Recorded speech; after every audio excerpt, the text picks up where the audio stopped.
क्या होगा अगर भगवान भोलेनाथ अपने भक्त की परीक्षा लेने के लिए किसी और देवता का रूप धारण कर लें? और क्या वो भक्त संसार के लालच को छोड़कर भगवान भोलेनाथ में अपनी यूं ही श्रद्धा बरकरार रखेगा? आज की कथा एक ऐसे बाल भक्त की है जिसने कठिन परिस्थितियों में भी भगवान भोलेनाथ पे अपनी श्रद्धा कम नहीं होने दी। यह कथा है उपमन्यु ऋषि की, जिसका वर्णन लिंग पुराण में भी मिलता है। बहुत समय पहले एक उपमन्यु नाम का बालक था। उसको बहुत ज्यादा दूध पीने की इच्छा हुई, लेकिन उसके घर की परिस्थिति कुछ ठीक नहीं थी। उसके घर में ज्यादा दूध नहीं था, तो उसकी माता ने उसको समझाया कि जितना मिले उसी में संतोष कर लेना चाहिए। भगवान शिव की भक्ति करो, भगवान शिव पे भरोसा रखो, तुम्हारी सारी मनोकामनाएं पूर्ण होंगी। माता की यह बात सुन के उपमन्यु के मन में भगवान भोलेनाथ के प्रति श्रद्धा उत्पन्न हुई।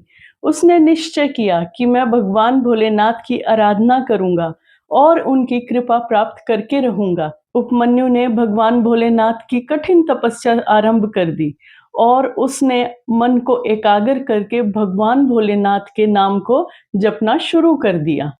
समय बीतता गया। उपमन्यु की इच्छा अब केवल दूध तक ही सीमित नहीं थी। उसका लक्ष्य कहीं और बड़ा था। उसने भगवान भोलेनाथ के दर्शन करने का लक्ष्य निश्चित कर लिया था। उसकी इसी कठिन तपस्या ने सभी देवी देवताओं का ध्यान अपनी ओर खींच लिया था और भगवान भोलेनाथ भी उसकी परीक्षा लेने के लिए तैयार थे। परीक्षा की घड़ी आई।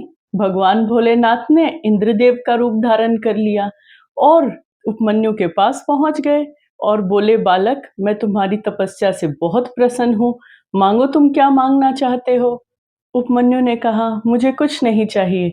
मुझे बस भगवान भोलेनाथ के दर्शन करने हैं। मुझे बस उनकी कृपा चाहिए।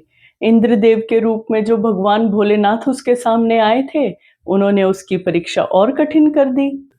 उन्होंने भगवान भोलेनाथ के बारे में अपमानजनक शब्द कहे, उनका मजाक उड़ाया और उपमन्यु को कहा, मैं तुम्हें सब कुछ दूंगा, तुम मेरी भक्ति करो, मेरी शरण में आ जाओ। उपमन्यु के सामने एक बड़ी परीक्षा आ गई थी। एक और खुद को इंद्र बताने वाले देवता खड़े थे और एक और उसके मन में भगवान भोलेनाथ बसे थे। लेकिन उसकी श्रद्धा एक मिनट के लिए भी नहीं डगमगाई और उसने ओम नमः शिवाय का जाप जारी रखा। उपमन्यु की अटूट भक्ति देखकर भगवान भोलेनाथ बहुत प्रसन्न हुए और उन्होंने उसकी परीक्षा समाप्त कर दी और अपने दिव्य रूप के दर्शन उपमन्यु को करवाए। उपमन्यु ने जब भगवान भोलेनाथ को देखा तो उसकी आंखों से आंसू आ गए। वो भगवान भोलेनाथ के सामने नतमस्तक हो गया। भगवान भोलेनाथ ने उपमन्यु को आशीर्वाद दिया और कहा, उपमन्यु, तुम मेरे सबसे बड़े भक्त हो। तुमने सांसारिक चीजें मांगने की बजाय मेरी भक्ति मांगी। यही तुम्हारा सबसे बड़ा वरदान है।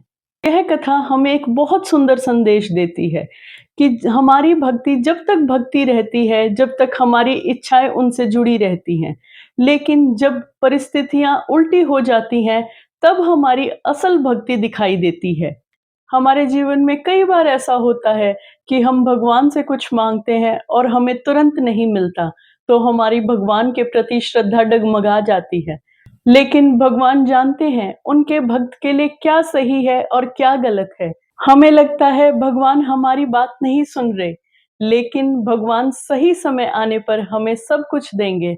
हमें परेशान नहीं होना चाहिए। हमें भगवान भोलेनाथ की भक्ति जारी रखनी चाहिए।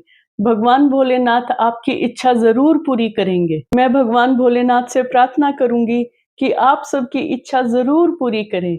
अगर आपको मेरी ये वीडियो पसंद आई और आगे भी आप इसी प्रकार की व्रत कथाएं, मंदिरों की कथाएं या फिर आस्था की कथाएं सुनना चाहते हैं, तो मेरे चैनल को जरूर सब्सक्राइब करें। आपका एक क्लिक मेरे लिए बहुत मायने रखता है। धन्यवाद।